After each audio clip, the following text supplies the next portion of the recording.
உங்களுக்கு வால்மார்ட் தெரியுமா? அதாங்க நம்ம ஊருக்கு எப்படி டிமார்ட்டோ அந்த மாதிரி யூஎஸ்ஏக்கு வால்மார்ட்டு.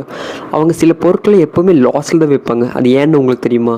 அப்படி லாஸில் விற்கிறனால தான் உங்களுக்கு எப்போயும் ப்ராஃபிட் கிடைக்கிது. அதுவும் ஏன்னு தெரியுமா? லெட் மீ கிளியர்லி எக்ஸ்பிளைன் வை.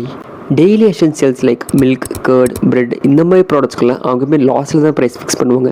ஏன்னு கேட்டால் அந்த ப்ராடக்ட்ஸை வாங்க வர கஸ்டமர்ஸ் கூடவே அடிஷ்னலாக வேறு பொருட்களும் சேர்ந்து வாங்குறாங்க.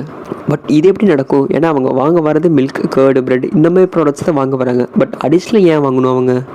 இங்கே தான் வால்மார்ட் அண்ட் அதர் சூப்பர் மார்க்கெட்ஸில் ஒரு பிரில்லியண்டான ஐடியா ஃபிக்ஸ் பண்ணுறாங்க.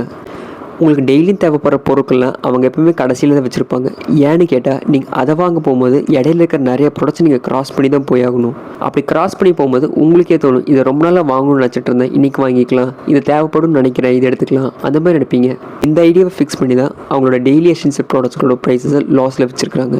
இந்த இடத்துல நம்மளாக இருந்தால் என்ன பண்ணியிருப்போம்? இருக்கிற எல்லா ப்ராடக்ட்ஸையும் ப்ராஃபிட்டில் தான் சேல் பண்ணியிருப்போம். ஏன்னா எப்படி தான் விற்க தான் போகுது, நம்ம லாஸில் விற்கணும் அந்த மாதிரி நினச்சிட்டு எல்லாமே ப்ராஃபிட்டில் தான் விற்பாங்க. கரெக்டாக இப்படி நம்ம யோசிக்கிறனால தான் நம்ம இப்படி இருக்கிறோம். வால்மார்ட் மாதிரி காரங்களாம் அப்படி இருக்கிறாங்க.